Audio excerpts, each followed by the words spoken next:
Alice कहती है जैसे मैंने वो डॉक्यूमेंट पढ़े ना जो मैं विच के मेंशन से लेके आई थी, तो मुझे बहुत ज्यादा गुस्सा आ गया क्योंकि उस सब का सेंटर ड्यूक इस्तान ही था। और चाहे वो अपनी डिजाइन में कितना भी अंधा क्यों ना हो गया हो, लेकिन मुझे क्यों गुस्सा आ रहा था कि वो तुम पे ये सब कुछ कर रहा था। और इस बात ने मुझे बहुत ज्यादा अनकंफर्टेबल कर दिया, इसलिए मैं उसके पास गई थी। तो तब वो कहती है इसलिए मैं उसके पास गई क्योंकि मैं चाहती थी वो भी सफर करे जैसे तुम सफर कर रहे थे। लेकिन एडविन, क्या सच में तुम ठीक हो? तो एडविन कहता है इस्तान फैमिली, मेरी फैमिली एक ऐसी फैमिली है जो एब्सोल्यूट स्ट्रेंथ को वर्शिप करती है, और मेरा फादर वो भी यही चाहता था।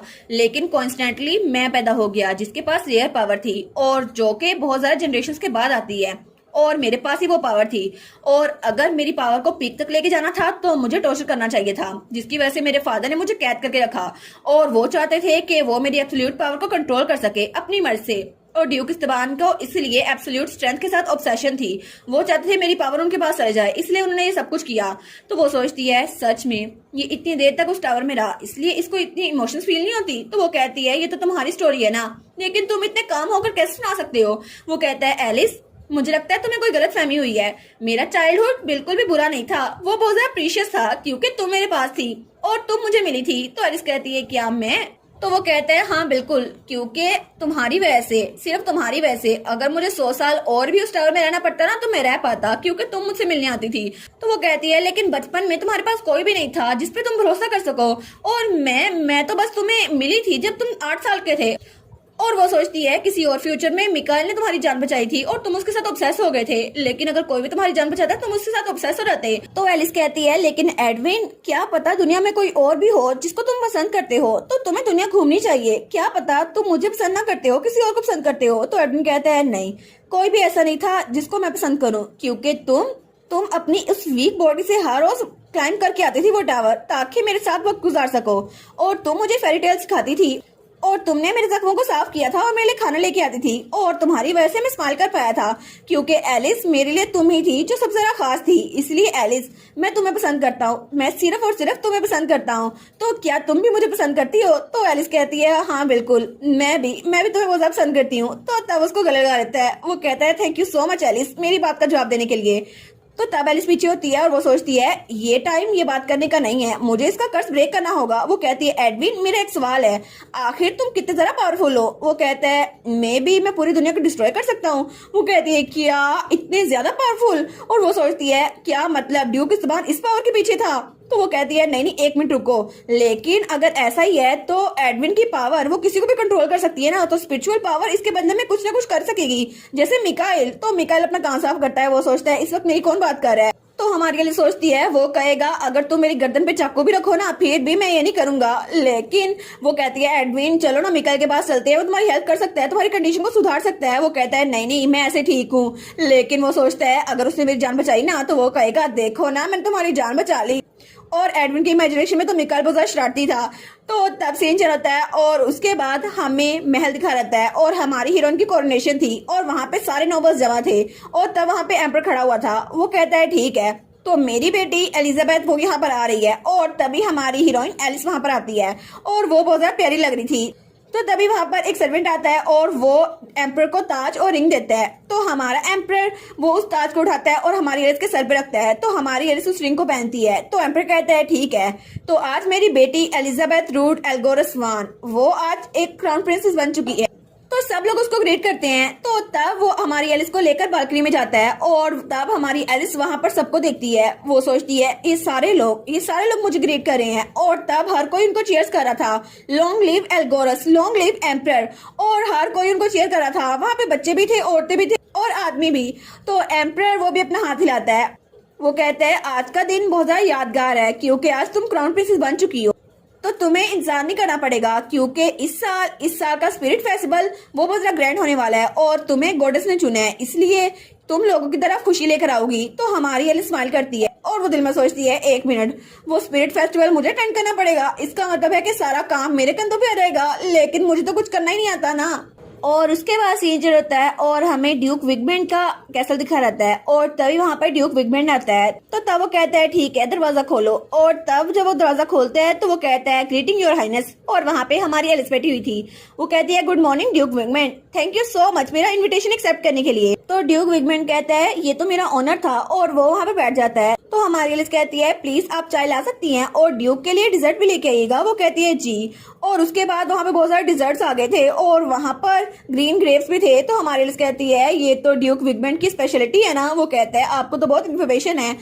तो डब्ल्यू कहता है रेचल ने इसको रिकमेंड किया था और उसने कहा था कि आपको ये बहुत ज्यादा पसंद आएगी। तो हमारी एलिस उसको खाती है। वो कहती है ये तो बहुत ज्यादा डिलीशियस है ना। लेकिन तब वो कहती है आप बहुत ज्यादा सरप्राइज हो गए होंगे ना कि मेरी कोरोनेशन सेरेमनी इतनी ज्यादा जल्दी हो गई है, लेकिन thank you so much cooperation के लिए। और तब वो हमें बताती है वाटर स्पिरिट फेस्टिवल एक स्पेशल त्योहार है जो सिर्फ विगमेंट डची में मनाया जाता है और इस वक्त भी उनको ऐसा लगता है कि वाटर स्पिरिट यहाँ पर आती है और उसकी वजह से रेन होती है, इसलिए वो लोग ये सेलिब्रेट करते हैं और ये हर 5 साल बाद सेलिब्रेट किया जाता है। लेकिन इस बार मेरे फादर एम्पर ने कहा था कि हम भी ज्वाइन करेंगे और इसको होस्ट करने की जिम्मेदारी मेरे कंधों पे आ पड़ी है। लेकिन जब एम्पर ने ये बात ड्यूक विगमेंट से की थी तो उन्होंने कहा था क्या आप मजाक कर रहे हैं, लेकिन चाहे कुछ भी हो जाए उन्होंने एम्पर की बात मान ली थी। उन्होंने कहा था ठीक है। लेकिन तब वो हमारी हीरोइन के सामने था। वो कहता है एक फेस्टिवल है, आफ्टर ऑल बहुत सारे लोग ज्वाइन कर सकते हैं और इसके अलावा एम्पीरियल फैमिली अगर है तो कोई बात नहीं, आप भी अटेंड कर सकती हैं। वो कहती है लेकिन क्या ये डिफरेंट होगा।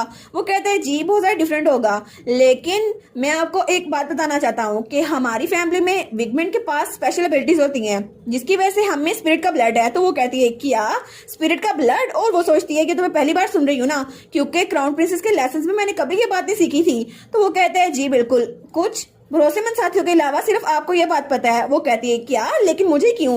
वो कहता है जब मैंने आपको पार्टी में देखा था तो मैं पहचान गया था कि आपके इर्द गिर्द स्पेशल एबिलिटीज की पावर है जिसकी वजह से आपसे अच्छी एनर्जी आ रही है और उसी टाइम पर मुझे पता चल गया था कि आप गॉडेस की प्रोटेक्शन के अंडर हैं और इसीलिए शायद इसीलिए रेचल आपके साथ जरा क्लोज थी, क्योंकि पहली बार मैंने किसी इंसान के इर्द गिर्द इतनी जरा प्रोटेक्शन स्किल देखी है और शायद रेचल इसीलिए आपकी तरफ इतनी ज्यादा स्ट्रॉन्ग अट्रैक्शन दिखाती है क्योंकि आपका इन्फ्लुएंस उस पर बहुत ज्यादा है। तो हमारी सोचती है अच्छा तो मेरी ब्लेसिंग की वजह से वैसा था, लेकिन वो सोचती है गॉडेस की ब्लेसिंग, अच्छा तो मुझे लगता है ये ऐसा ही है। तो ड्यूक कहता है हाँ बिल्कुल, सिर्फ आपको नहीं मैं बाकी लोग को भी देख सकता हूँ। तो वो कहती है क्या सच में। तो ड्यूक के बारे में क्या, ड्यूक इस्तबान के बारे में आप जब उनको देखती है तो आपको कैसा फील होता है, क्योंकि मुझे तो उनको देखकर बहुत ज्यादा गुस्सा आता है। वो तो कोई काम के नहीं है लेकिन फिर भी पता नहीं दूसरों का काम क्यों खराब करते रहते हैं। तो वो कहता है लगता है आपको उनसे बहुत ज्यादा नफरत है। वो कहती है हाँ मैं इसको छुपाऊंगी नहीं। तो वो कहता है जी बिल्कुल, लेकिन मैं सब कुछ नहीं देख पाता तो मुझे माफ कीजिएगा, मैं आपके सवाल का जवाब नहीं दे पाऊंगा। वो कहते नहीं थैंक यू सो मच इतनी जरा इन्फॉर्मेशन के लिए। और तब वो दोनों बिल्कुल खामोश हो गए थे और पूरे कमरे में खामोशी थी। तो तब ड्यूक कहता है ठीक है तो क्या हम लोग काम शुरू करें। वो कहती है जी बिल्कुल हमें शुरू करना चाहिए। और तब वो कहती है ठीक है उन सबको कहो अंदर आ जाए। तो मेड कहती है जी बिल्कुल। और तब उन सब ने बहुत ज्यादा पेपर वर्क संभाल लिया था और वहां पे रेचल भी थी, एडविन भी था और ड्यूक के बाकी साथी भी। तो तभी उनकी मीटिंग शुरू हो गई थी और वो लोग उस पूरे फेस्टिवल का बजट अरेंज कर रहे थे और इस साल का प्रोडक्ट वो लोग सबको सिलेक्ट कर रहे थे और ये सारा काम वो लोग मिलकर कर रहे थे। लेकिन तभी ड्यूक वो हमारे एडविन को देखता है जो बहुत ज्यादा मेहनत से काम कर रहा था। तो वो सोचता है एक कैलेमिटी, हाँ मुझे लगा था ये बहुत ज्यादा नुकसान पहुंचाएगा, लेकिन वो कहता है कोई बात नहीं, मुझे फिक्र करने की कोई जरूरत नहीं है क्योंकि रेचल और एलिस इनके साथ ठीक है ना। और एलिस तो बहुत ज्यादा घबराई हुई थी। वो कहती है इतना काम नहीं होता मुझसे। और तब सीन चल होता है और हमें विद स्टेला का घर दिखा रहता है जहाँ पे वो बहुत ज्यादा गुस्से में थी। वो कहती है वो छोटे चूहे उनकी हिम्मत कैसे हुई कि वो लोग यहाँ पर आ गए मेरे घर में और मेरी चीजें चुरा कर ले गए। तो वहाँ पे ड्यूक बैठा था। वो कहता है मुझे लगता है कि तुम्हें इस जगह को संभाल के रखना चाहिए क्योंकि वो लोग यहाँ पे भी आ गए, क्योंकि अगर मैं फंसा ना तो तुम भी फंसोगी, तुम भी जान से जाओगी। वो कहती है मेरा सारा प्लान खराब होने वाला था लेकिन कोई बात नहीं, उस बुक में कुछ भी नहीं था सिवाय क्लाइंट्स की लिस्ट के, तो हमें कोई नुकसान नहीं होने पाला। वो कहते हैं हाँ बिल्कुल, लेकिन एक विच की विजन हर कहीं होनी चाहिए। तो वो कहती है जुबान संभाल के बात करो, वो लोग तुम्हारे पीछे आए थे, अगर तुम यहाँ पर ना आते ना तो उनको इस जगह का पता नहीं चलता। वो कहता है वेल ये सब कुछ इस बार इम्पोर्टेंट नहीं है, तुम मुझे ये बताओ क्या तुमने वो सब कुछ सिलेक्ट किया जो मैंने तुम्हें कहा था। वो कहती है हाँ मैंने सिलेक्ट कर लिया और मिकाइल अगर हम लोग उसका इंतजाम भी करने वाले हैं और मुझे लगता है ये टाइम काफी होगा क्योंकि हमने पहले बहुत ज्यादा मिस्टेक्स कर ली हैं, इस बार नहीं होगी। वो कहता है हाँ बिल्कुल इस बार ऐसा कुछ नहीं होगा क्योंकि फाइनली ये टाइम आ गया है कि हम लोग अपने पपेट्स को केयरफुली सिलेक्ट करें और एम्परर वो तो मेरा पपेट बन ही चुका है और उसकी एबिलिटी वो किसी काम की नहीं है क्योंकि अब वो मेरे काबू में है और मैं उसको इस्तेमाल करूंगा क्योंकि अब सारी की सारी पावर मेरे हाथ में होगी, एडविन की पावर भी, एलिस की भी और उस एम्परर की भी। हमें टेम्पल का सीन दिखा रहता है और वहां पे इवान बैठा हुआ था और उसके सामने एक ब्रांच थी और तभी वो उस ब्रांच पे डिवाइन पावर यूज करता है और वो ब्रांच वो चमकती है। तो तब वो खड़ा होता है और उस ब्रांच को लाकर हमारी एलिस को देता है। वो कहता है मैंने इस पे डिवाइन पावर यूज कर दी है, अब तुम इसको यूज कर सकती हो। वो कहती है थैंक यू प्रीस्ट। और तब वो लोग वहां बाहर आ गए थे और एडविन भी उनके साथ था। तो हमारी एलिस उससे सेरेमनी के बारे में बातें कर रही थी और वहां पे कुछ बच्चे खेल रहे थे तो वो उसको सब कुछ बता रहा था। वो कहता है यहाँ पर माहौल बहुत ज्यादा अच्छा हो गया है क्योंकि एडविन ने हमारी बहुत ज्यादा हेल्प की है ना एडविन, तुम तो बहुत ज्यादा काइंड हो। तो हमारी एलिस कहती है एडविन तुमने हेल्प की थी। वो कहता है नहीं नहीं, मैंने सिर्फ उनको पनिश किया है जिसने हार्म किया था एलिस को, उसके अलावा कुछ भी नहीं, मैं सच बता रहा हूँ। तो तभी वहां पे बच्चे आते हैं। वो कहते हैं योर एक्सलेंसी आप तो यहाँ पर है ना, और हाई प्रीस्ट आप तो कितने अच्छे है ना, देखे ना हम लोग भी बिल्कुल हेल्दी हैं। वो कहता है सच में? वो कहता है हाँ हाँ हाई प्रीस्ट इवान आप बाहर जा रहे हैं? वो कहते हैं हाँ मैं कुछ इंपॉर्टेंट करने के लिए जा रहा हूँ। वो कहता है लेकिन आप यहीं पे नहीं रुकेंगे, और मैं तो आपका फेस देखकर यहाँ पर आया था, आप तो बहुत ज्यादा अच्छे हैं। तो इवान स्माइल कर देता है। तो हमारी ये सोचती है यहाँ पे कॉमनर्स के चाइल्ड आ जा रहे हैं आजादाना, और तब वो सोचती है इवान को हाई प्रीस्ट चुनना बहुत ज्यादा अच्छा डिसीजन था क्योंकि ये लोगों में बहुत ज्यादा अच्छा काम करता है। तो तभी वहां पे कोई आता है। वो कहता है एलिस, तो एलिस कहती है तुम आ गए, और वहां पे मिकाएल था और मिकाएल तो बड़ा प्यारा लग रहा था। तो वो कहती है मिकाएल आ गए ना तुम? तो बच्चे उसके पास आते हैं। वो कहते हैं ओए डॉक्टर तुम तो हर वक्त गुस्से में रहते हो। दूसरा बच्चा कहता है तुम भी बड़े गुस्से में रहते हो। तो वो कहता है शट अप, मुझसे बातें ना करो। और उसके बाद वो लोग टेम्पल से थोड़ा सा दूर आ गए थे और वहां पर हमारी एलिस खाने में मिठाइयां लेकर आई थी। वो कहती है ये मेरी बेकरी का न्यू डिजर्ट है। तो वहां पर इवान वो तो फ्रूट्स लेकर आया था। वो कहता है ये फ्रूट्स मुझे बिलीवर्स ने दिए हैं। तो हमारा मिकाएल वहां पे मीट की डिशेस लेकर आया था। वो कहता है देखो ना कितनी मजे की है। तो तब वहां पर हमारा एडविन वो भी खाने की कुछ चीज लेकर आया था। तो तब उनकी वन डिश पार्टी शुरू हो चुकी थी। तो तब हमारी एलिस कहती है चलो ना ये ड्रिंक एंजॉय करो। तो इवान कहता है जितना पिया जाता है पी लो, बाकी ये ड्रिंक हम बच्चों को दे देंगे। तो मिकाएल तो उस ड्रिंक को लेकर साइड पे हो गया था और उसके बाद उन लोगों ने खाना खाना शुरू कर दिया था। और बाद में वो गेम खेल रहे थे तो मिकाएल और एडविन की तो बन ही नहीं रही थी। और बाद में मिकाएल अपने भाई इवान को हरा देता है और इवान के मुंह पे चिट्स लगाता है। और तब वो लोग तो बड़े ज्यादा खुश थे और बहुत ज्यादा अच्छे से खेल रहे थे। लेकिन तभी वहां पर कोई आता है। वो कहता है योर एक्सेलेंसी हमें माफ कीजिएगा आपके रेस्ट में खलल डालने के लिए। तो वो कहते हैं हाँ क्या हुआ? तो तभी उसके कान में कुछ कहता है। तो एलिस कहती है इवान क्या हुआ? तो इवान कहता है असल में मॉन्स्टर्स ने फिर से अटैक करना शुरू कर दिया है, ऐसा लगता है हमें वहां पे जाना होगा, और इसके अलावा बहुत सारे कम सोल्जर्स हैं वहां पर। तो वो कहती है ये तो बहुत बड़ा मसला है ना। तो एडविन क्या तुम उनकी हेल्प नहीं कर सकते? वो कहता है अगर एलिस तुम चाहती हो तो मैं उनकी हेल्प कर देता हूँ। और वो उठ के वहां जाने लगता है। तो वो कहता है ठीक है मैं थोड़ी देर में आता हूँ, बस मुझे मैप दे दो। तो उसके बाद वो उस आदमी के साथ वहां चला गया था और तब पीछे हमारी एलिस इवान और मिकाएल थे। तो एलिस कहती है फाइनली अब हम तीनों इकट्ठे अकेले हैं, तो चलो आज की मीटिंग शुरू करते हैं कि एडमिन का कर्ज कैसे ब्रेक किया जाए। तो तब उन दोनों की तरफ देखती है तो वो दोनों थोड़े से कंफ्यूज थे। वो कहती है तुम लोगों ने मुझे बताया क्यों नहीं? आखिर तुम लोगों ने एडमिन के कर्ज के बारे में मुझे क्यों नहीं बताया? तो वो कहते हैं तुमने उसकी आंखें नहीं देखी, वो कितना ज्यादा डरावना लगता है ना। तो इवान कहता है हाँ बिल्कुल मैंने कोशिश की तो थी। तो हमारी एलिस कहती है हाँ हाँ मैं जानती हूँ। तो वो कहता है जब मैं उसके साथ गेम खेल रहा था ना तब भी वो तो बहुत ज्यादा पेल पड़ता जा रहा था, लेकिन वो तो चेहरा बना रहा था, उसका कुछ फर्क ही नहीं पड़ता। हालांकि रोज बरोज वो कमजोर होता जा रहा है, लेकिन मैंने बहुत ज्यादा स्टडी की थी लेकिन मुझे उसके कर्ज को ब्रेक करने का तरीका नहीं मिला। तो एलिस कहती है क्या तुम्हें कोई सोल्यूशन मिला इवान? वो कहता है नहीं मुझे भी कोई सोल्यूशन नहीं मिला, लेकिन ऐसा लगता है ये बहुत ज्यादा स्ट्रॉन्ग स्पेल है जिसकी वजह से ये कर्स ब्रेक नहीं किया जा सकता। वो कहती है लेकिन ये स्पिरिट की पावर के साथ तो ब्रेक किया जा सकता है ना। वो कहता है हो सकता है लेकिन इसके साइड इफेक्ट भी होंगे। तो हमारी एलिस तो बहुत ज्यादा उदास हो गई थी। वो कहती है मैं समझ गई, असल में शायद मुझे पता है कि इस कर्ज को ब्रेक करने का तरीका क्या है। ड्यूक इस्तेमाल ने मुझे एक हिंट दिया था। तो वो दोनों कहते हैं क्या, कौन सा तरीका? वो कहती है मेरी मौत। तो वो दोनों कहते हैं क्या तुम्हें मरना जरूरी है? आखिर इस बात का मतलब क्या है? तो एलिस स्माइल करती है। वो कहती है मैंने तुम लोग को सब कुछ बता दिया जो कुछ हुआ, लेकिन मेरी बर्थ के पीछे भी ड्यूक इस्तेमाल का ही हाथ था क्योंकि वो चाहते थे कि वो मेरी वजह से एम्पर को काबू कर सके और वो मुझे इस्तेमाल कर सके। लेकिन बाद में वो विच के साथ मिले हुए थे और जब हम लोग वहां पर उस जगह पे गए ना तो तब भी हमें उनके खिलाफ कुछ सबूत तो मिले लेकिन वो काफी नहीं थे और तब वो तीनों खामोश हो गए थे। तो तब थोड़ी देर बाद इवान कहता है लेकिन एडमिन की पावर स्ट्रॉन्ग होती जा रही है और वो रीजन काफी होगी कि ड्यूक इस्तेमाल को उसकी पावर सही होगी, और एडविन अगर अपनी पावर को कंट्रोल नहीं कर पाया और वो कर्स उस पे रहा तो वो मर भी सकता है। तो मिकाएल कहता है लेकिन हमें कुछ ना कुछ तरीका तो ढूंढना ही होगा ना। तो तब हमारी कहती है हाँ हमें कुछ ना कुछ ढूंढना ही होगा। तो इवान कहता है क्या एडविन को पता है कि उसके कर्ज का सोल्यूशन क्या है? वो कहती है नहीं उसको नहीं पता और मैं चाहती हूँ उससे ये बात सीक्रेट रखूं। तो तभी वहां पे एडविन आता है। वो कहता है एलिस मैं यहाँ पर आ गया, और तब वहां पर फूलों का ताज लेकर आया था उसके लिए बनाकर।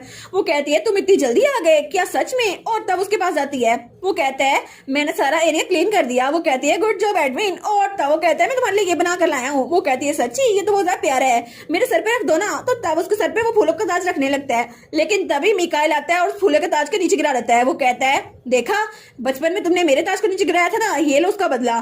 तो एडविन कहता है क्या? तो मिकाइल कहता है अच्छा हुआ ना 2 बार तुमने ताज नीचे गिराया था, अब ले लो ये मजा। तो वो कहता है तुम्हारी हिम्मत कैसे हुई? और दोनों बच्चों की तरह आपस में लड़ने लग जाते हैं। तो एलिस उनको छुड़वा रही थी, तो तब उसने उन दोनों को छुड़वा दिया था। वो सोचती है आज का दिन तो बहुत ज्यादा अच्छा है ना, कितना कंफर्टेबल है। और इवान भी वहां आराम से बैठा हुआ था और वो सोचता है हम चारों हालांकि फैमिली नहीं है, हमारे डिफरेंट नेम्स हैं, लेकिन फिर भी मुझे लगा था हम लोग हमेशा खुश रहेंगे जब तक वो इंसिडेंट नहीं हो गया। और उसके बाद सीन चेंज होता है और हमें रात का सीन दिखा रहता है और विगमेंट टेरिटरी का लार्ज कार्गो वेयर हाउस जहाँ पे सारा सामान आ रहा था। तो तभी वहाँ पर एक बग्गी आती है। तो तब वो स्पाई कहता है प्लीज अपना पास दिखाओ। वो कहता है ठीक है मैं दिखाता हूँ। और तब वो पास को निकालता है। वो कहता है ये देखो, और उसको पढ़ता है। वो कहता है ऐसा लगता है कि स्पिरिट फेस्टिवल के लिए उन्होंने कुछ चीजें मंगवाई हैं और उसमें ये ताबूत भी शामिल है। लेकिन तब वो बग्गी के पीछे आता है। वो सोचता है मुझे लगा था ये बहुत ज्यादा टफ होगा, लेकिन क्या हमें इसको ले जाना जरूरी है? वो कहता है हाँ तुम जा सकते हो। और तब वो पीछे आता है और वो सोचता है ये चीज यहाँ पर लिखा भी हुआ है ये ताबूत लेके जाना जरूरी है, लेकिन ये तो सच में एक ताबूत ही लग रहा है। सच में आखिर स्पिरिट फेस्टिवल में एक ताबूत का क्या काम? और तब सीन चलता है और हमें अगली सुबह का सीन दिखा रहता है और विगमेंट ड्यूक का विला जहाँ पे हमारी एलिस बेड पे लेटी हुई थी और तभी उसकी आंख खुलती है और तब वो वही ब्रांच उठाती है जिस पर इवान ने वो मैजिक यूज किया था। और तब उसको तो बहुत ज्यादा नींद आ रही थी, लेकिन वो उसको लेकर साइड पर आती है और तब उसकी आंखें हल्की सी खुली थी और तभी वो अपनी डांस प्रैक्टिस करना शुरू करती है जो कि उसको फेस्टिवल में करनी थी, हालांकि उसकी आंख भी नहीं खुल रही थी। तो तभी वहां पे दरवाजा नॉक होता है। तो वहां पे रेचल कहती है एलिस क्या तुम उठ गई? वो कहती है हाँ मैं उठ गई रेचल अंदर आ जाओ। तो तब वहां पे रेचल आती है। वो कहती है गुड मॉर्निंग एलिस, और वहां पर नाश्ता भी लेके आई थी। वो कहती है क्या तुम्हें कल अच्छी नींद आई? वो कहती है ऑफ कोर्स मुझे कंफर्टेबल नींद आई थी। और उसके बाद रेचल कहती है ठीक है तो तुम सुबह सुबह प्रैक्टिस करने लग गई? वो कहती है मैं बहुत ज्यादा नर्वस हूं ना इसीलिए। और वो सोचती है जब से मैं वहां से वापस आई हूँ ना मुझ पर तो ये प्रेशर है कि मुझे वाटर स्पिरिट के लिए ये डांस प्रैक्टिस करनी है, क्योंकि सबने मुझे कहा था कि ये रॉयल फैमिली करती है और मुझे लगा था ये करना जरूरी है क्या। और उसकी आंखों में तो आंसू आ रहे थे। वो सोचती है मुझे लगा कोई प्रोफेशनल डांसर करेगा लेकिन मुझे ही करना पड़ा। और तब वो लोग खाना खा रहे थे तो रेचल कहती है जिस डांस की टीचर ने तुम्हें ये डांस सिखाया ना, वो कहती है तुम बहुत इंप्रेसिव हो। वो कहती है थैंक यू रेचल। और तब वो स्माइल करती है। वो कहती है फाइनली आज पहला दिन है ना स्पिरिट सेरेमनी का। वो कहती है हाँ ये सेरेमनी का डांस तो शाम में होगा तो तुम आराम से पूरा दिन एंजॉय कर सकती हो।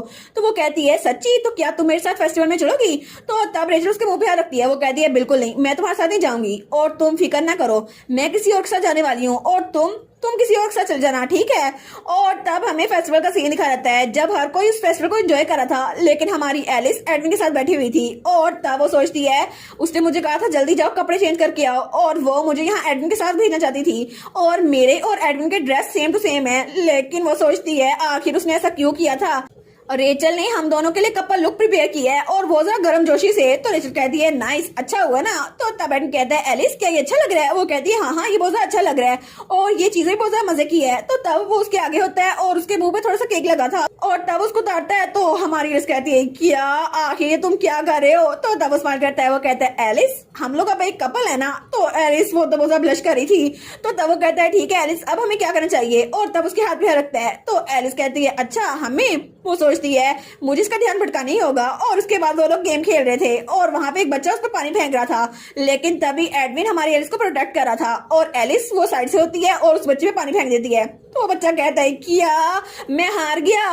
नहीं नहीं मैं यकीन नहीं कर सकता, तुमने मुझे हरा दिया। तो हमारी एलिस तो बड़ी खुश थी और उसके बाद एडविन वो भी उस बच्चे को हरा रहा था और उसके बाद उनका खेल खत्म हो चुका था। तो एडविन उसके लिए टॉवल लेके आता है और बच्चे उसको बाय करके वहां जा रहे थे। तो एडविन कहता है तुम्हें ठंड लग जाएगी, इस टॉवल को ले लो। वो कहती है थैंक यू एडविन। और उसके बाद वो उस टॉवल से अपने बालों को साफ कर रही थी। तो तब एडविन कहता है मैंने सुना था कि बाकी ऑफिशियल कह रहे हैं कि इस उम्र में क्राउन प्रिंसेस को मैरिज के लिए बहुत ज्यादा प्रपोजल आ रहे हैं। और तब वो टॉवल से उसका चेहरा साफ करने लगता है। वो कहता है तुम्हारे मैरिज प्रपोजल तो बहुत ज्यादा आ रहे हैं, तो एलिस मुझे क्या करना चाहिए? और तब तो उसके बहुत ज्यादा करीब था, लेकिन तभी वहां पर चेस्टर आता है। वो कहता है एलिस ड्यूक एडविन। तो वो कहती है क्या हुआ चेस्टर? तो वो तो बहुत ज्यादा हाँफ रहा था। वो कहता है मुझे माफ कीजिएगा लेकिन ये बहुत ज्यादा अर्जेंट है। और उसके हाथ में एक लेटर था।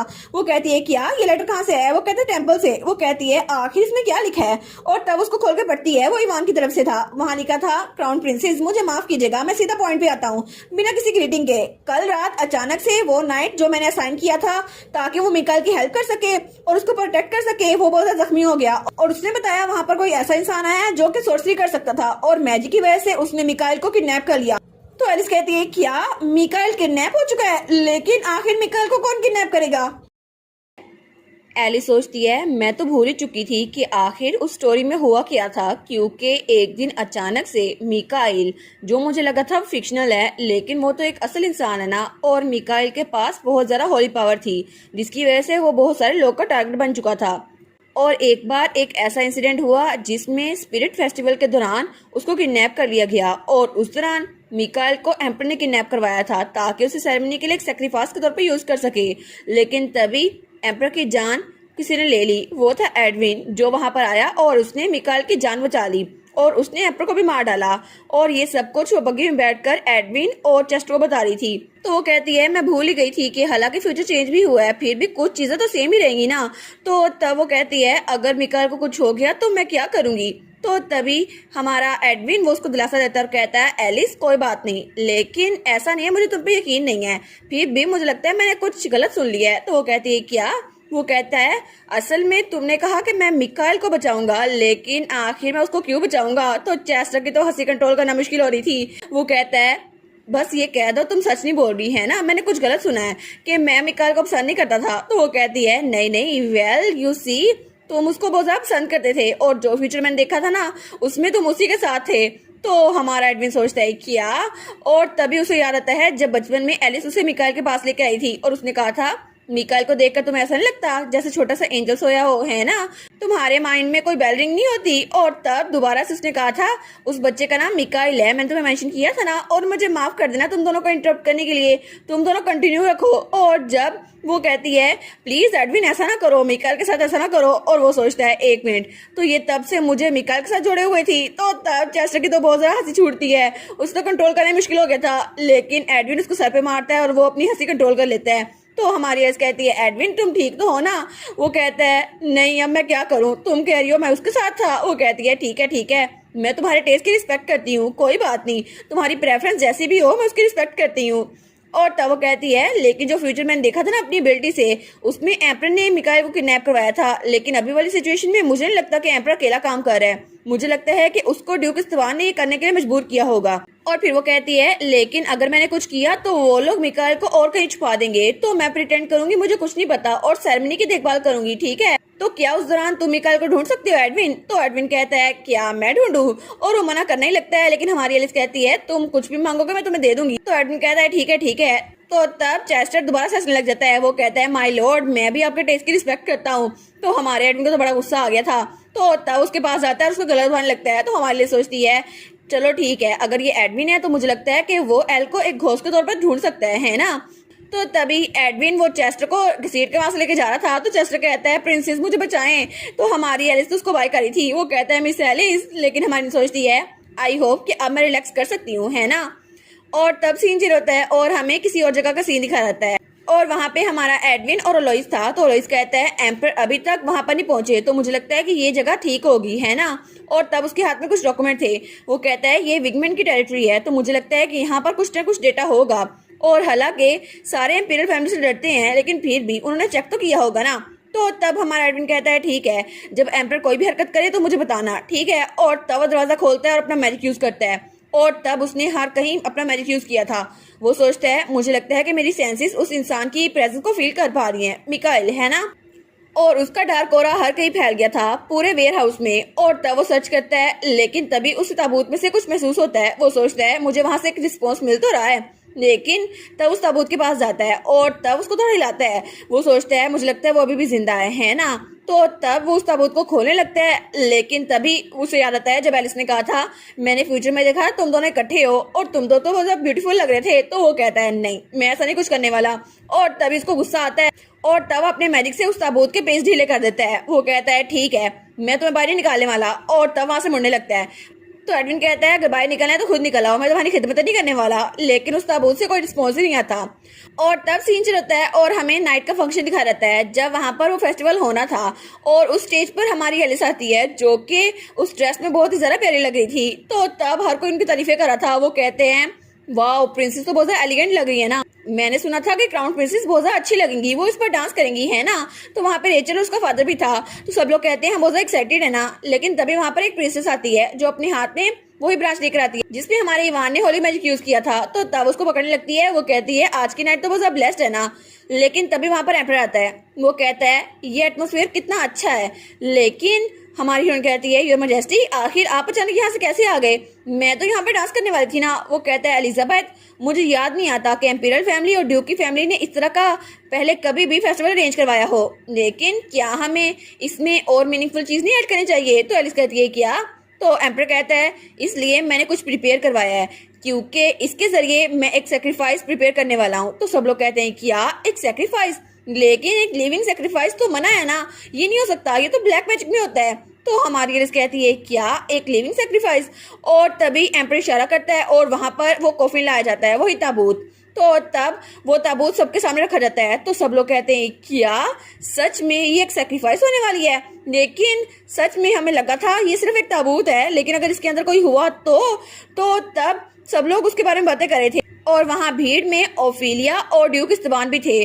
तो हर कोई वहाँ बातें कर रहे थे और ओफिलिया तो बहुत ज्यादा खुश थी। वो सोचती है ठीक है तो अब ग्रैंड फिनाले वो शुरू हो गया है। और तब वो ताबूत वो वहाँ पर रख चुके थे। तो तभी वहाँ पर हमारा एडविन आता है। वो कहता है एलिस। तो वो कहती है कि तुम्हें एल मिला। वो कहता है हाँ मुझे मिला, वो वहाँ पर है उस ताबूत के अंदर। तो हमारी एलिस कहती है क्या एल वहां पर है, तो इसका मतलब है वो मर चुका है।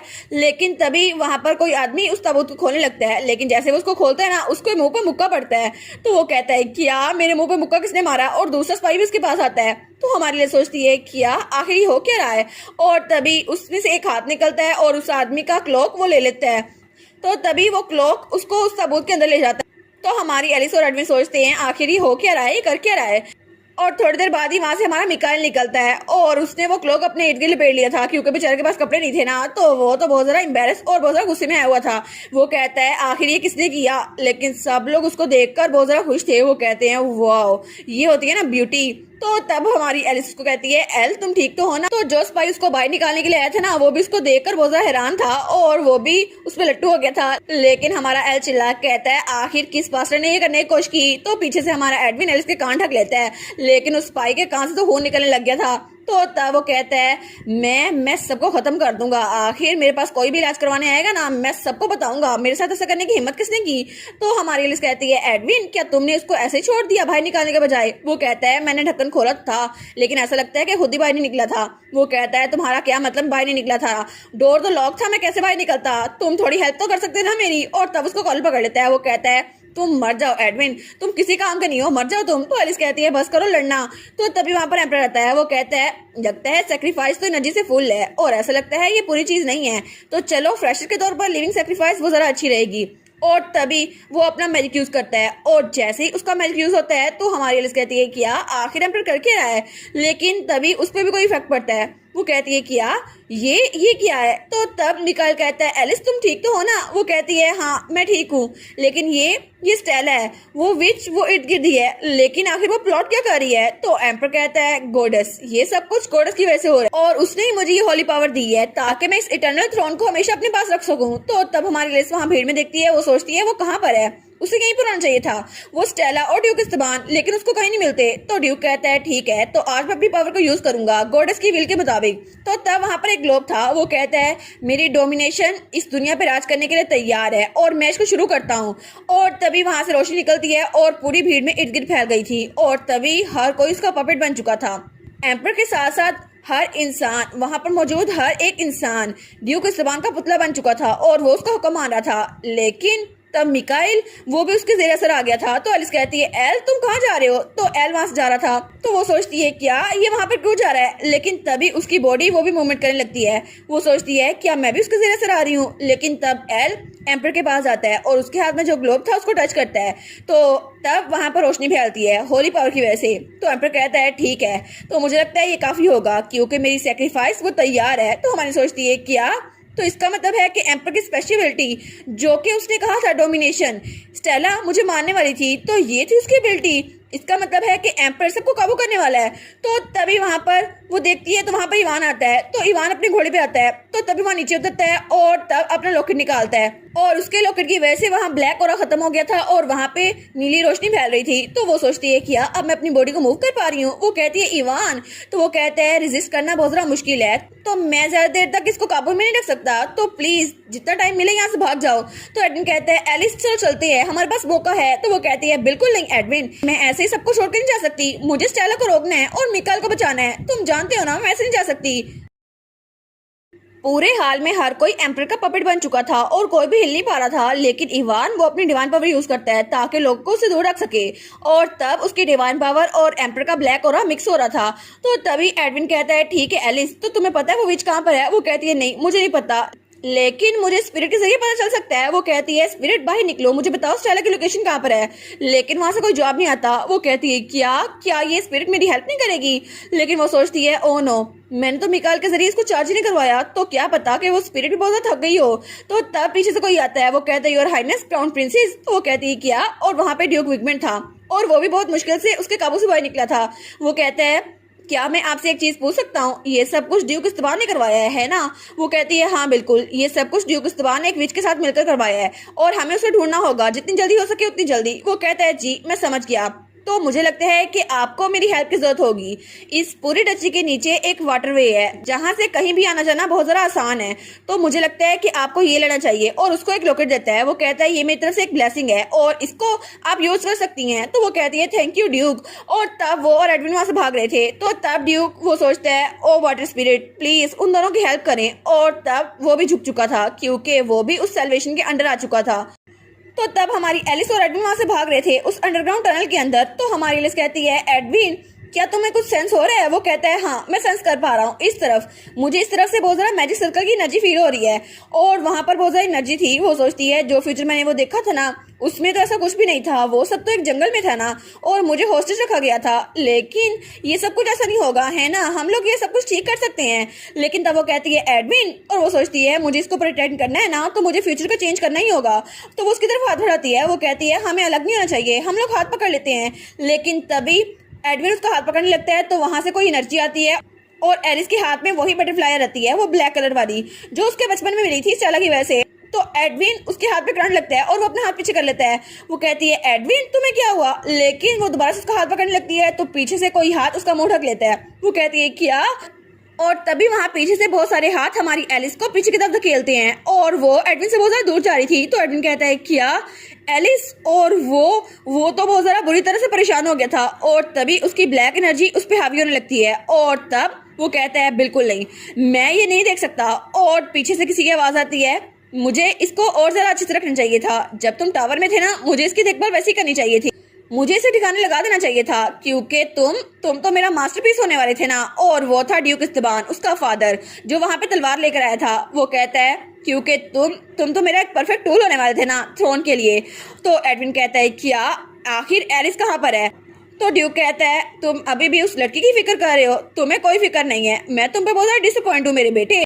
तो हमारा एडविन वो तो बिल्कुल गाल बन चुका था, उसकी आंख पूरी की पूरी ब्लैक हो गई थी। वो कहता है मैंने पूछा है एलिस कहाँ पर है? तो ड्यूक कहता है तुम्हें सोचने की जरूरत नहीं है, आफ्टर ऑल तुम उसको बचा नहीं सकते। तो तभी हमारा एडविन अपने डैड पर हमला करता है और तब दूसरी तरफ हमारी एलिस वो एक जगह पहुंच चुकी थी। वो कहती है क्या मैं कहाँ पर हूँ, ये जगह कौन सी है? तो वहां पर उसको कोई बताता है तुम मैजिक सर्कल के सेंटर में हो और ये जगह वही थी जिसे तुम ढूंढ रही थी है ना। और वहां पे स्टेला बैठी थी और वो स्माइल करके हमारी एलिस की तरफ देख रही थी। तो एलिस कहती है क्या? वो कहती है बहुत दिनों बाद मिले ना, क्योंकि बचपन से लेकर अब तक तुमने दोबारा मेरा चेहरा नहीं देखा था ना, ये वाला अब देख लिया। और वो कहती है क्योंकि पहले जब तुम मुझसे मिली थी ना तो मैं बहुत ज्यादा सावधान थी ताकि तुम्हारे हाथों पकड़ी न जा सकूं, लेकिन अच्छा हुआ कि मेरी पावर बढ़ गई, इस वजह से मैं तुमसे दूर रह पाई। लेकिन अब मैं इस इंश्योरेंस को काबू कर लूंगी क्योंकि तुम मेरे हवाले हो चुकी हो। तो एलिस कहती है क्या? और उसपे वो मैजिक हो रहा था और उसके हाथ में वो ब्लैक बटरफ्लाई का टैटू जाहिर हो रहा था। वो कहती है क्या आखिर ये क्या है? और वो बटरफ्लाई उसके हाथ से निकलती है और उसके सामने आती है। तो तब स्टेला कहती है ये टाइम है मेरी पेमेंट लेने का, क्योंकि मैंने तुम्हें वो टी लीव्स दिए थे। और वो बटरफ्लाई हमारी एलिस के सर पे बैठने लगती है। तो वो कहती है ठीक है एलिस, अब तुम मेरे काबू में हो। लेकिन हमारी एलिस सोचती है क्या मैं इसके काबू में क्यों आ रही हूँ, मुझे इससे बाहर निकलना होगा। तो तभी स्टेला अपना खंजर निकालती है और उसकी तरफ बढ़ती है। वो कहती है तुम मरने वाली हो एलिस, क्योंकि अब तुम्हें बचाने के लिए कोई भी नहीं आएगा, ना ही वो एडविन और ना ही तुम्हारा दोस्त मिकाइल। अब तो मेरे हाथों से मर जाओगी। और तब दूसरी तरफ एम्परर वो कहता है ये क्या ये मैजिक है। और इवान एल्गर तुम्हें सच में लगता है कि तुम इस सब को रोक सकते हो। और तभी वो कहता है ठीक है सब लोग मेरे सामने आओ। और उस बॉल को यूज करता है। वो कहता है होली पावर की ऑब्जर्वेशन मुझे लगता है बहुत ज्यादा स्लो हो गई है, तो ये डिस्टर्ब नहीं हो सकती। तो हमारा मिकाइल वहीं पे खड़ा का खड़ा रह गया था।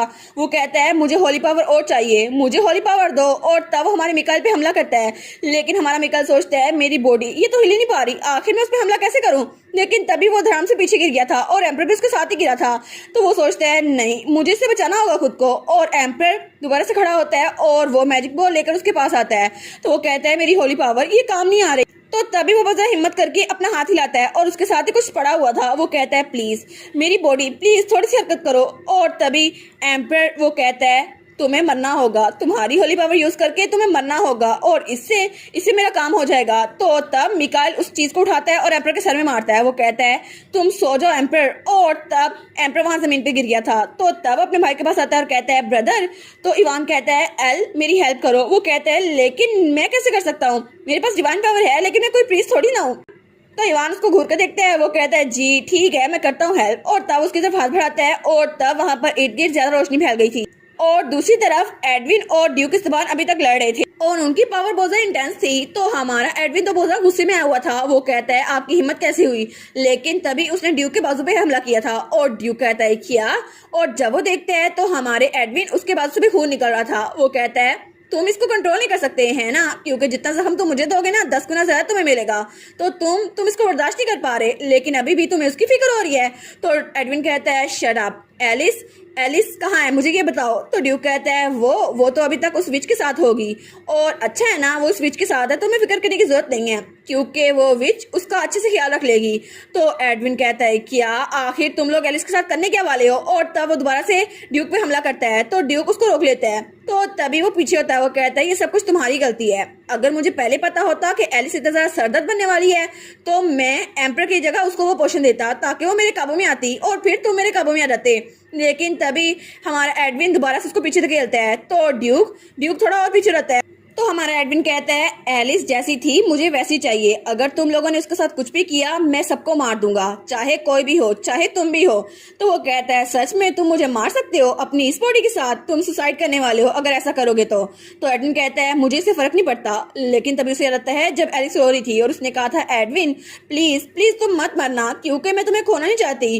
तो तभी वो अपनी तलवार उसको जोर से थामता है। वो कहता है एलिस आखिर मुझे क्या करना चाहिए एलिस, क्योंकि मैंने प्रॉमिस किया था मैं तुम्हें प्रोटेक्ट करूंगा, लेकिन अगर मैंने उसको मार दिया और मैं मर गया तो तुम्हें प्रोटेक्ट कौन कर पाएगा, क्योंकि बचपन से लेकर अब तक मैं सिर्फ तुम्हारे लिए जी रहा हूँ। लेकिन तभी ड्यूक इस्तेबान उसकी तरफ बढ़ता है। वो कहता है क्या तुम डर गए, अपनी मौत के डर से तुम डर गए। लेकिन तभी एडविन वो कहता है मुझे उससे मिलने जाना है अभी के अभी। और तब वो वहां पर अपनी तलवार यूज करता है और वहां से बिल्डिंग नीचे गिर रही थी। तो ड्यूक कहता है क्या ये क्या हो रहा है। और तभी हमारा एडविन ड्यूक पे हमला करता है उसके चेस्ट पर। और तभी वो घाव हमारे एडविन के भी लगा था और उसके मुंह से खून निकल रहा था, लेकिन वहां पे नीचे एक गड्ढा बन गया था। तो हमारा एडविन वो कहता है ठीक है मुझे एलिस के पास आना है और वहां से नीचे कूद गया था।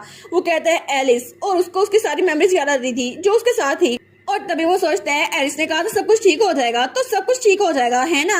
और तभी वो भाग के नीचे आ रहा था जहाँ पे हमारी एलिस थी। तो वो कहता है एलिस, लेकिन जब वो वहां पर देखते हैं तो हमारी एलिस उसके पास स्टेला थी और उसने हमारी एलिस को खंजर मार दिया था और हमारी एलिस उसके मुंह से खून निकलता है और वो नीचे गिर रही थी। तो एडविन कहता है नहीं ऐसा नहीं हो सकता एलिस, तुम ठीक तो हो ना। लेकिन एलिस वो कोई रिप्लाई नहीं देती। तो तब वो कहता है एलिस प्लीज कुछ तो बोलो। तो हमारी एलिस उसकी आंखें बंद हो रही थी। वो कहती है एडविन तुम। तो वो कहता है एलिस, लेकिन तभी एलिस बेजान होकर हमारे एडविन के बाहों में गिर जाती है। तो वो कहता है एलिस प्लीज कुछ तो बोलो, तुम मर नहीं सकती। लेकिन एलिस वो तो बेजान हो चुकी थी, वो कुछ नहीं बोल पाती। एडविन ने अभी तक एलिस को पकड़ा हुआ था, लेकिन एलिस हिल नहीं रही थी। तो तब स्टेला कहती है, देखा मैं जीत गई, तुम नाकाम हो गए, देखा वो मर चुकी है, सब कुछ खत्म हो गया और अब मेरी डोमिनेशन की पावर वो अपनी पीक पर है, सब कुछ मेरा होगा। लेकिन एडविन, उसको तो ये नहीं आ रहा था कि एलिस वो मर चुकी है। वो कहता है, एलिस प्लीज कुछ तो जवाब दो। लेकिन एलिस वो कुछ जवाब नहीं देती और उसकी पूरी बॉडी ठंडी पड़ चुकी थी और उसकी हार्ट बीट वो भी कम से कम होती जा रही थी। तो एडविन वो सोचता है, ये तो बिल्कुल ऐसा है जैसे मैं बैटलफील्ड में लाशें देखता था। और तब उसकी आंखों से ज़ारों की तार आंसू गिरे थे और तभी वहां पे कुछ होता है जिसकी वजह से एडविन का कर्स वो ब्रेक हो रहा था। और तब स्टेला कहती है, क्या ये ब्रेक हो रहा है? और तभी वहां पर एक बटरफ्लाई आती है। लेकिन तब एडविन वो बिल्कुल बेजान होकर वहीं पर बैठा हुआ था, जैसे उसमें जान थी ही नहीं। लेकिन तभी उसके सीने से वो कर्स वो गायब होने लगता है। तो स्टेला कहती है, क्या कर्स टूट गया? लेकिन अभी क्या हुआ? और वो कहती है, आखिर अचानक कैसे? अभी थोड़ी देर पहले एडविन वो तो पता नहीं टाइम से पहले आ गया तो मैंने एलिस को हॉस्टेज बना लिया, लेकिन जब वो मेरी तरफ आया तो इस एलिस ने इसने खुद ही अपने आप को वो चाकू मरवा दिया। लेकिन तभी वो एलिस को देखती है तो एलिस वो उस पर हमला करती है और उसका चाकू पीछे गिर जाता है। तो हमारी एलिस वो खड़ी होती है, वो कहती है, देखा वो सक्सेसफुल हो गया। और तब वो कहती है, क्या? लेकिन अभी तुमने क्या किया? तो हमारी एलिस कहती है, जरा गौर से सोचो, अभी तुम इसको फिगर आउट कर लोगी। और तब वहां से हमारे एडमिन के पास आ रही थी, वो कहती है, मुझे एक हिंट मिल गया था तुम्हारी वजह से। तो वो कहती है, क्या? कौन सा हिंट? तो हमारी हीरोइन कहती है, जो बुक मैं तुम्हारे घर से लेकर आई थी ना, उसमें सब जादूगरनियों के बारे में लिखा था और उसमें ये भी लिखा था कि पपेट सॉर्सरी क्या होती है। और उसमें ये लिखा था कि अगर कोई इंसान किसी को पसंद करता हो तो उसकी वजह से उसको अपने काबू में रखा जा सकता है। लेकिन शायद इसी वजह से एडविन वो तुम लोग के काबू में था, क्योंकि अगर वो ड्यूक को नुकसान पहुंचाता तो ड्यूक की वजह से एडविन को नुकसान पहुंचता। लेकिन उसकी कमजोरी मैं थी और मुझे ये सब कुछ स्पिरिट की वजह से पता चला। लेकिन अब कर्स वो टूट चुका है। और तब एडविन के पास आती है, वो कहती है, एडविन प्लीज अपने सेंसेस में वापस आओ। वो सोचती है, ठीक है ये सब कुछ खत्म हो गया, कर्स खत्म हो गया, लेकिन एडविन तुम हिल क्यों नहीं रहे? और तभी एडविन वो वहां नीचे गिरने लगता है तो एलिस को पकड़ लेती है। वो कहती है, क्या हुआ स्पिरिट, मुझे बताओ, एडविन होश में क्यों नहीं आ रहा? तो स्पिरिट वो कहती है, उसका माइंड वो ब्रेक हो रहा है और लगता है उसको शौक बहुत ज्यादा लगा है, तुम्हारी मौत का शौक। तो हमारी हीरोइन कहती है, क्या? तो तभी स्टेला कहती है, लगता है तुम्हारा प्लान फेल हो गया और तुम्हारी वजह से अब मैं उसको भी काबू में कर लूंगी। तो तभी वहां से मैजिकल हैंड हमारी हीरोइन की तरफ बढ़े थे। वो कहती है, क्या? और तब वो एडमिन को प्रोटेक्ट करने के लिए उसके सामने आती है। वो सोचती है, कुछ भी हो जाए मुझे एडमिन को होश में लाना होगा। लेकिन एडविन उसको लग रहा था जैसे वो पानी में डूब रहा है, वहां पे कुछ भी नहीं है और कुछ हाथ उसकी तरफ बढ़ रहे थे और वो हाथ कहते हैं, तुम बहुत ज्यादा लोनली हो है ना, और यहाँ पर कोई जगह नहीं है, तुम्हारी शुरू से इस दुनिया में कोई जगह नहीं है, कोई भी तुम्हें प्रोटेक्ट नहीं करेगा और तुम्हें जाने देना चाहिए, अपनी सोल हमें दे दो। तो एडविन सोचता है, हाँ बिल्कुल ये आवाज सही कह रही है और मेरी सेंसेस ये तो डल होती जा रही हैं और मेरी पेन वो भी दूर होती जा रही है। लेकिन तभी उसे एक बटरफ्लाई नजर आती है जो कि येलो कलर की थी। वो कहता है, क्या? तो वहां से उसे हमारी एलिस की आवाज सुनाई देती है। वो कहती है, एडविन। वो कहता है, नहीं ये नहीं हो सकता। और तब उस बटरफ्लाई की तरफ हाथ बढ़ाता है और वो कहता है, एलिस। और एलिस ने कहा था, एडविन हम लोग दोस्त है ना, और दोस्त एक दूसरे को प्रोटेक्ट करते हैं, एक दूसरे को नुकसान नहीं पहुंचाते हैं, ठीक है? और जब एलिस पहली बार वहां पर आई थी और उसने कहा था, एडविन मैं बहुत ज्यादा खुश हूँ, आज मौसम बहुत ज्यादा साफ है। और वो सोचता है, सिर्फ एलिस की वजह से ये पूरी दुनिया मेरे लिए अच्छी बननी शुरू हो गई। तो तभी वो उन जंजीरों को तोड़ देता है और उसके हाथ में वो बटरफ्लाई आ चुकी थी। और तब दूसरी तरफ बाहर अभी बहुत ज्यादा हंगामा था और मिकाइल वो तो बहुत ज्यादा थक गया था। वो कहता है, क्या ये क्या हो रहा है? और तभी वहां पर कुछ होता है और ब्लैक ऑरा वो बिल्कुल फट के बाहर निकलता है। वो सोचता है, आखिर ये क्या हुआ? लेकिन उसकी बॉडी वो थोड़ी लाइट फील हो रही थी। वो कहता है, क्या? और पीछे से एम्पर के कराने की आवाज आती है। तो जब मिकाइल पीछे देखता है तो एम्पर वो थोड़ा होश में आ रहा था, लेकिन तब तक वो बिल्कुल बूढ़ा हो चुका था, उससे तो सांस भी नहीं लिया जा रहा था। और तब उस स्नोबॉल के ऊपर से एम्पर का हाथ ब्लैक होना शुरू होता है और मिकाइल जब उसको देखता है तब तक एम्पर वो बिल्कुल गायब हो चुका था, बिल्कुल हवा में गायब। और इवान वहीं पे बैठा था। तो वो कहता है, भाई क्या सब कुछ खत्म हो गया? तो इवान कहता है, हाँ तुम ऐसा कह सकते हो, लेकिन मुझे लगता है उन दोनों ने अच्छा काम किया। तो तब वो कहता है, मिकाइल। तो मिकाइल कहता है, हाँ क्या हुआ? तो इवान वो लॉकेट निकाल के उसको देता है। वो कहता है, इसमें होली पावर तो जरा फील करो।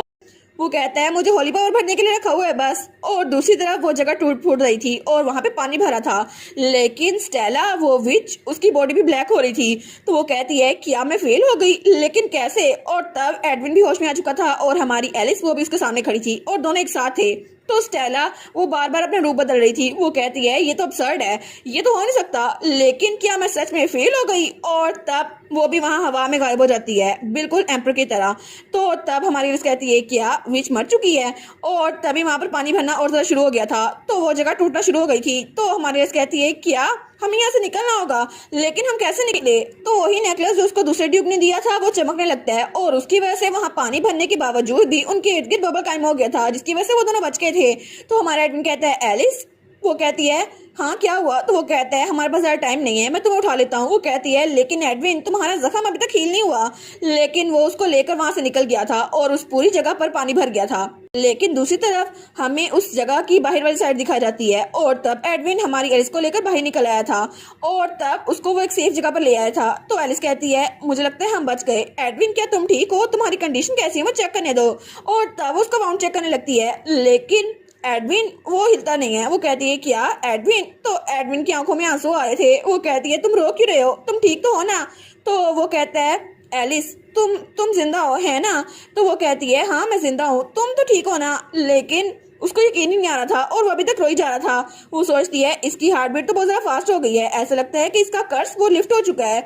लेकिन शायद ये फैक्ट कि मैं मर चुकी हूँ इसके लिए बहुत ज्यादा शौक होगा, और इसके लिए ये बहुत ज्यादा पेनफुल होगा ना, इसी वजह से अभी इतना ज्यादा कांप रहा है। तो उसका गले लगा लेती है। वो कहती है आई एम सॉरी एडविन, मुझे माफ कर दो, लेकिन इस कर्ज को ब्रेक करने के लिए ये करना जरूरी था और मैं तुम्हें हर्ट नहीं करना चाहती थी। तो वो कहता है कोई बात नहीं, क्योंकि अब तुम यहाँ पर हो एलिस मेरे सामने, और हम लोग बिल्कुल ठीक है, ये सब कुछ खत्म हो चुका है। और तब वो कहती है ठीक है, तो हम लोग बिल्कुल ठीक है। और उसके बाद सारे विलेंस का खात्मा हो चुका था, और इसके बाद सबसे ज्यादा बुरा वाटर स्पिरिट फेस्टिवल पूरे एम्पायर की हिस्ट्री में वो भी खत्म हो चुका था, और पूरी डची में सामान इधर उधर बिखरा हुआ था। लेकिन ड्यूक विगमेंट उसकी कंस्ट्रक्शन करवा रहे थे, और दूसरी तरफ एक ताबूत था जो एम्पर मिकाइल को मारने के लिए लेके आया था, लेकिन उसके अंदर एम्पर की राख थी, और इसी वजह सबने मान लिया था कि एम्पर मर चुका है, और तब उसके ऊपर कुछ फूल रखे थे। लेकिन दूसरी तरफ हमारी एलिस, सारा काम उसके जिम्मे आ गया था। वो सोचती है मैं तो मरने वाली हूँ, आखिर इतना काम कौन करवाता है? लेकिन तभी दरवाजे पे दस्तक होती है। वो कहती है हाँ आ जाओ। तो वहाँ से हमारा एडविन आता है। वो कहता है एलिस, और उस वक्त वो बिल्कुल ठीक था। वो कहती है एडविन तुम आ गए। तो वो उसको लेकर वहाँ जाती है। तो एलिस कहती है तुम ठीक तो हो ना? क्या तुम्हारी ट्रीटमेंट कंप्लीट हो गई? वो कहते हैं हाँ। तो वो कहता है एक्चुअली मैं यहाँ पर इसलिए आया हूँ क्योंकि तुमने कहा था कि अगर तुमने मेरी बात मान ली तो मैं तुम्हारी एक विश पूरी करूंगी, तो क्या अब तुम मेरी विश पूरी करोगी? वो कहती है क्या तुम्हें कुछ कहना है? वो कहता है हाँ मैं अपनी विश की बात करने वाला हूँ, तो क्या तुम उसको पूरे करोगी? तो हमारी एलिस स्माइल करती है। वो कहती है हाँ मैं इसको पूरा करूंगी। लेकिन तभी वो सोचती है ओ नो, कहीं ये वही तो नहीं जो मैं सोच रही हूँ। नो वे, ऐसा नहीं हो सकता। एडविन कहीं मुझे प्रपोज तो नहीं करने वाला ना? ये एक प्रपोजल तो ना हुआ ना? लेकिन तभी वो लोग सोफे पे बैठ गए थे। तो तब हमारी एलिस सोचती है नहीं नहीं ये मुझे प्रपोज करने वाला है ना, सब कुछ हो गया, हैप्पी एंडिंग होने वाली है, तो ये मुझे प्रपोज ही करेगा। लेकिन एलिस सोचती है थोड़ा जल्दी नहीं हो गया? अभी तो मुझे एम्प्रेस बनना है ना, और बहुत सारे काम है। लेकिन अगर अभी उसने मुझे प्रपोज किया ना, तो वो अपनी पूरी लाइफ इमेजिन कर लेती है कि हम लोग मैरिज करेंगे और हम लोग बूढ़े हो जाएंगे और फिर हम लोग एक साथ ही मरेंगे, और वो तो बहुत ब्लश करने लग जाती है। वो सोचती है फिर भी ये सब कुछ थोड़ा जल्दी हो जाएगा। तो तब वो कहता है एलिस, तो हमारी सिलाक कहती है नहीं नहीं मैं अभी शादी के लिए तैयार नहीं हूँ। तो वो कहता है मैं चाहता हूँ तो मुझे निकनेम दे दो। लेकिन एलिस कहती है क्या निकनेम? तो वो दोनों चुप रहते हैं। तो वो कहती है तुम निकनेम की बात कर रहे थे? लेकिन वो सोचती है अच्छा निकनेम की बात कर रहे थे, और वो थोड़ी और ज्यादा शर्मिंदा हो गई थी। वो कहती है ओके तुम निकनेम की बात कर रहे थे। तो एडविन कहता है हाँ। एलिस कहती है हाँ क्या हुआ? तो वो कहता है मैं चाहता हूँ कि जैसे तुमने मिकाइल को एल कह के बुलाया था ना, उसको निकनेम दिया था, बिल्कुल वैसे ही मुझे भी निकनेम दो, क्योंकि मुझे उससे बहुत ज्यादा जेलसी होती है जब तुम उसको उसके निकनेम से बुलाती हो। और सच में मैं चाहता हूँ तुम्हारी वजह से मुझे निकनेम मिले जो सिर्फ तुम बुला सको और कोई नहीं, और इसलिए क्या तुम मुझे एक स्पेशल सा निकनेम दे सकती हो? तो तब हमारी एलिस उसकी तरफ देखती है। वो कहती है एडविन, वो कहती है अब मैं इसका क्या ही करूं? तो वो सोचती है ठीक है, तो शायद इसको जल्दी हो रही होगी ना। वो कहती है तो क्या तुम्हारे लिए एड ठीक रहेगा? मैं तुम्हें एड कह के बुलाऊंगी, क्या ये ठीक है? वो कहता है ऑफ कोर्स ये ठीक है, मुझे अभी ये कह के बुलाओ ना एलिस। वो कहती है ठीक है एड, अब से मैं तुम्हारा नाम एड रखूंगी, ठीक है? तो वो भी स्माइल करता है। और तभी वो कहता है लेकिन एलिस, वो कहती है हाँ क्या हुआ? तो एडविन कहता है अभी तुम थोड़ी देर पहले मैरिज के बारे में बात करने वाली थी ना? वो कहती है नहीं मैंने से कोई बात नहीं की, इतना इंपॉर्टेंट नहीं है। लेकिन तब एडविन कहता है ठीक है इतना इंपॉर्टेंट नहीं है, तो जैसे तुम कहोगे मैं वैसे ही मानूंगा। तो तब हमारी सोचती है एक मिनट ये एटमोस्फेयर इतना जरा अजीब क्यों हो गया, और मुझे लगता है कि ये कुछ करने वाला है, तो अपनी आंखें बंद कर लेती है। लेकिन तभी वहां पर दरवाजा खुलता है और मिका जाता है। वो कहता है एलिस तुम यहाँ पर हो? तो वो कहती है क्या? और जल्दी से हमारे एडविन से दूर हो जाती है। तो मिकाइल कहता है क्या हुआ, तुम लोग क्या करने वाले थे? लेकिन वो कहता है आखिर तुम लोग इतने डरे हुए क्यों लग रहे हो? वो कहती है नहीं नहीं बस कुछ नहीं है। तो तभी वो कहता है ठीक है ना एक्सप्लेन करो, और उसके पीछे उसका गार्ड भी था। तो तब वो कहता है मिकाइल तुम्हें यहाँ पे रहना चाहिए था, पिछली बार तुम किडनैप होने वाले थे, अब तुम्हें यहाँ नहीं रहना चाहिए। तो वो कहता है बस कर दो मेरे पे हुक्म चलाना, मैं पिछली बार किडनैप हुआ था ना, आपको नहीं किडनैप होने वाला। वो कहता है लेकिन मैं तुम्हारा गार्ड हूँ ना, तुम्हारी प्रोटेक्शन करना मेरा फर्ज है। तो हमारी एलिस उनको बड़ी अजीब नजर से देखती है। तो तब वो कहता है मुझ पे हुक्म चलाना बंद करो, लेकिन उसको धक्का देने लगता है और मिकाइल खुद ही पीछे गिरने लगता है। लेकिन मिकाइल कहता है क्या अभी मैं नीचे गिरने वाला हूँ? तो उसका गार्ड उसको पकड़ लेता है। वो कहता है मिकाइल अब इतने भी क्लूलेस ना बनो, तुम नीचे गिरने वाले थे। लेकिन तभी हमारी एलिस वो तो उनको बड़े प्यार से देखती है। वो कहती है देखा अब एडविन मेरे साथ है ना, तो मिकाइल के लिए इसका गार्ड ही ठीक रहेगा। तो एलिस तो बहुत ज्यादा शौक से उनको देख रही थी। वो सोचती है ठीक है अब इनकी जोड़ी ज्यादा अच्छी रहेगी। तो एडविन कहता है क्या किनकी जोड़ी? और वो सोचता है एक मिनट कहीं ये मिकाइल और उसके गार्ड की जोड़ी तो नहीं बनाने वाली, जैसे इसने पिछली बार मेरी और मिकाइल की जोड़ी बना दी थी। थोड़ी देर बाद एलिस और मिकाइल वो लोग कमरे में अकेले थे, और एलिस अलग सोफे पे लेटी हुई थी और मिकाइल वो तो एक सिंगल सोफे पे आराम से लेटा हुआ था, और उसके सर पे वो चिड़िया बैठी हुई थी, वो उसको चार्ज कर रहा था। तो हमारी उन कहती है मिकाइल तुम सच में ये कर सकते हो ना, तुम थके हुए तो नहीं हो ना? वो कहता है ठीक है मेरी डिवाइन पावर को हर कोई यूज कर रहा है तो ये क्यों नहीं। और उसका गार्ड तो बाहर था, लेकिन तभी मिकाइल उठ के बैठता है तो वो चिड़िया नीचे गिर जाती है। वो कहता है लेकिन तुम मुझे ये बताओ ना, तुम तो एम्प्रेस बनने वाली हो ना, तुम्हारी कोरोनेशन के लिए तुम तैयार हो? वो कहती है कोरोनेशन ऑनेस्टली मैंने एक्सपेक्ट नहीं किया था ये सब कुछ इतनी जल्दी हो जाएगा, लेकिन फिर भी ये जगह इतनी आराम से खाली तो नहीं छोड़ जा सकती ना, और मुझे बहुत ज्यादा डर लग रहा है और बर्डन हूँ, लेकिन फिर भी मुझे लगता है एड मेरी हेल्प करेगा तो सब कुछ ठीक रहेगा। तो तब वो कहता है क्या एड, क्या ये उसके लिए निकनेम है? तो हमारा हीरो कहता है ना तुम ना मुझे ये नाम कह के बुलाओ, ये सिर्फ एलिस बुलाएगी। वो कहता है क्यों, बस थोड़ा सा ही तो है, क्या कोई गलत है अगर मैं तुम्हारा नाम लेकर बुलाऊं तो वो कहता है एड मैंने तुम्हारा लास्ट पार्टी तो बस ड्रॉप किया है, और क्या किया है? वो कहते हैं ही बड़ा फनी है। तो हमारी एलिस उनको देखकर स्माइल कर रही थी। वो सोचती है कितना पीसफुल माहौल है ना, और वो सोचती है फ्यूचर में मैंने जो नावल पढ़ा था वो तो बिल्कुल इससे डिफरेंट था, क्योंकि अब मुझे जो लोग यहाँ पे मिले हैं, जो लोग मरने वाले थे वो अब जिंदा हैं। अलोइस, उसकी बहन रेचल, उसका फादर, सब लोग यहाँ पर है और मैं भी जिंदा बच गई। और तभी वो चिड़िया उसके पास आती है। तो हमारी कहती है स्पिरिट बस हम लोग के खुश होने का टाइम बच गया है ना। तो वो स्पिरिट वो अपना मैजिक करती है, तो हमारी हीरोइन का फ्यूचर की झलक नजर आती है, और तभी उसकी आइज का कलर चेंज हो रहा था, और तभी उसको बेबी कार्ड नजर आता है। तो तब वहां पे एडविन खड़ा हुआ था। तो तब एडविन को बुलाती है, तो एडविन उसकी आवाज सुनता है और पीछे मुड़ के देखता है, और उसके हाथ में एक बेबी था जिसके बाल सेम टू सेम हमारी एलिस की तरह थे। और तब एडविन वो स्माइल करता है। तो हमारी हीरोइन वो फ्यूचर देखकर वो कहती है क्या ये सच में फ्यूचर होने वाला है? तो तब वो थोड़ा सा ब्लश करती है। वो उनको देखती है जो अभी भी लड़ रहे थे, एडविन और मिकाइल, और तब वो स्माइल करती है। वो कहती है फ्यूचर इतना भी बुरा नहीं होने वाला ना, क्योंकि फ्यूचर अगर ऐसा हुआ तो फिर मुझे बहुत ज्यादा खुशी होगी। और दूसरी तरफ हमें स्टेला का हाइड आउट दिखाया रहता है, जहाँ रात के वक्त सब लोग तलाशी ले रहे थे और वहाँ पे बहुत सारी बुक्स पड़ी थी। तो तभी वहाँ पे एडविन भी था और ओलोइस भी। तो तभी चेस्टर से बुलाता है। वो कहता है माय लॉर्ड। वो कहता है क्या हुआ? तो चेस्टर कहता है असल में ये दराज मुझे लगता है इस पे किसी किस्म का कर्ज हुआ है। तो एडविन कहता है अच्छा। तो तभी वो अपना मैजिक यूज करता है और उस दराज को तोड़ देता है। तो जब वहां पर देखते हैं तो वहां पर एक डायरी पड़ी थी। तो चेस्टर कहता है क्या ये एक डायरी है, लेकिन ये किसने लिखी है? तो एडविन इसको खोल के देखता है तो वो डायरी वो उसी विच के बारे में थी। उसमें उसने अपने बचपन के बारे में लिखा था। मेरी फ्रेंड का कुत्ता वो कुछ दिनों पहले मर गया और वो बहुत रो रही थी और मैं उसकी हेल्प करना चाहती थी। तो मैंने अपना मैजिक यूज किया ताकि मैं उसकी हेल्प कर सकूं। उसका कुत्ता वापस आ गया, मुझे लगा वो बहुत ज्यादा खुश होगी, लेकिन उसने मुझे पीछे धक्का दे दिया। उसने कहा आखिर एक चीज मरकर वापस कैसे आ सकती है? हालांकि मैंने अपने छोटे भाई को मार दिया था उसके लिए, लेकिन फिर भी मैंने उसकी हेल्प करनी चाहिए। फिर भी वो सारे लोग मुझे विच कहते हैं, आखिर ऐसा कैसे हो सकता है? और उसकी पूरी पर्सनैलिटी इसी पे डिपेंड थी और पूरा विलेज उसको चुड़ैल कहकर वहां से बाहर निकाल रहा था और सबकी उंगलियां उसकी तरफ थी। लेकिन तभी उस जंगल से एक आवाज सुनाई दी और वो डार्क और ब्लैक आवाज थी, लेकिन उसने प्रॉमिस किया कि वो उसका दोस्त बन जाएगा। और उसके दूसरे दोस्त उसके कान में विस्पर करते थे जब वो अकेली होती थी, लेकिन ये सब कुछ उसकी डायरी में लिखा था। तो चेस्टर कहता है माय लॉर्ड इसमें क्या लिखा हुआ है? तो हमारा एडविन उस डायरी को जला देता है और उसकी राख हवा में उड़ रही थी। वो कहता है कुछ नहीं, वो कहानी अब खत्म हो चुकी है।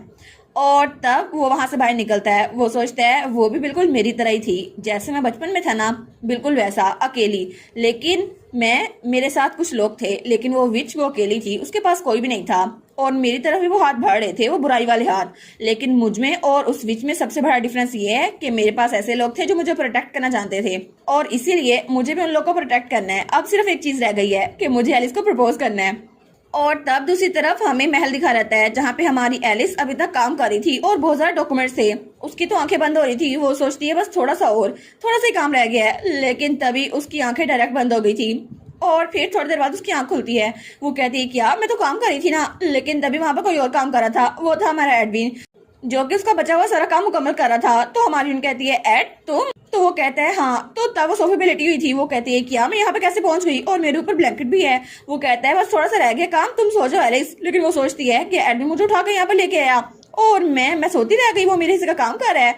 लेकिन जब एडविन को देखती है तो वो सोचती है एडविन तो किस तरह हैंडसम लग रहा है ना, स्पेशली आज तो ये बहुत ज्यादा शाइन कर रहा है। लेकिन वो सोचती है एक्चुअली ये तो पहले से डिफरेंट लग रहा है, क्या ये डिफरेंट नहीं लग रहा। तो तभी एडविन खड़ा होता है। तो वो कहती है क्या हुआ। तो वो कहता है एलिस मुझे तुमसे एक फेवर मांगना है। वो कहती है हाँ कौन सा फेवर। वो कहता है एक जगह है जहाँ मैं तुम्हें लेके जाना चाहता हूँ, क्या मैं तुम्हें वहां पे लेके जा सकता हूँ, तो क्या तुम मेरे साथ चलोगी। और उसकी तरफ हाथ बढ़ाता है। तो हमारी एलिस वो स्माइल करती है। वो कहती है हाँ जरूर मैं तुम्हारे साथ चलूंगी। तो तब उसको उठा लेता है। तो वो कहती है एडविन, वो कहता है मुझे जोर से पकड़ लो, हम लोग बहुत दूर जाने वाले हैं। तो तभी अपनी आंख बंद कर लेती है और तब खिड़की खुली थी और एडविन वहां से छलांग मार देता है। और तब वो एक ट्री के ऊपर खड़ा था और वहां से पूरा जंगल नजर आ रहा था।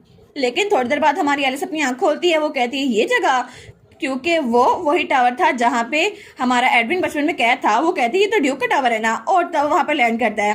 वो कहती है लेकिन तुम यहाँ पर क्यों लेके आए मुझे, तुम्हें बहुत ज्यादा बुरा लगा होगा ना, तुम बचपन में यहाँ कैद थे एडविन, क्या हमें वापस चलना चाहिए। वो कहता है नहीं, मैं स्पेशली चाहता था कि ये मैं यहीं पर करूँ, और फिर उसको लेकर अंदर जा रहा था। वो कहता है एलिस ड्यूक इस्तान का टावर सिर्फ मुझे कैद करने के लिए नहीं बनाया गया था, वो एक ऐसी जगह थी जहाँ पे ओरिजिनली इस चीज को प्रोटेक्ट करना था जो इसके नीचे है। तो तभी वो अपनी पावर यूज करता है और वहां से तलवार निकलती है। तो वो उस तलवार को जमीन के अंदर मारता है। और तब हमारी एलिस कहती है क्या मुझे तो इस बारे में कोई इन्फॉर्मेशन नहीं थी, यहाँ पर क्या है। तो तब हमारा एडविन नीचे झुकता है। वो कहती है एडविन क्या हुआ है। तो वहां पर एक डिबिया पड़ी हुई थी। वो उस डिबिया को उठाता है और तब वो कहती है एडविन इसमें क्या है। तो वो उस डिबिया को खोलता है और कहता है ये इस्तान फैमिली का सीक्रेट है ये चीज, क्या एलिस तुम मुझसे शादी करोगी। और तब उसको प्रपोज करता है। तो एलिस उसको देखती है। वो कहती है क्या ये मुझे प्रपोज कर रहा है, सच में मैंने कभी एक्सपेक्ट नहीं किया था। लेकिन तब वो सोचती है मेरा दिल तो बहुत ज्यादा तेज से धड़क रहा है और मुझे नहीं पता कि ये मेरा दिल है ये एडविन का, मुझे तो बहुत ज्यादा तेज आवाज आ रही है। और एडविन वो भी ब्लश कर रहा था। वो सोचती है वो भी नर्वस है ना मेरी तरह। तो तब वो उस डिबिया को लेती है। वो कहती है एडविन और उसका चेहरा पकड़ती है। तो तभी वो उसको किस कर लेती है। तो एडविन कहता है क्या, और वो तो बहुत ज्यादा शौक हो गया था और बहुत ज्यादा ब्लश भी करा था। तो हमारी लिए स्माइल कर कहती है चलो ना एडविन हम लोग शादी कर लेते हैं। और फाइनली एडविन का प्रपोजल कंप्लीट हो गया था। और उसके बाद हमें कुछ दिनों बाद का सीन दिखा रहता है जब पूरे शहर में हर कोई जश्न मना रहा था और वहाँ पे सेलिब्रेशन हो रही थी।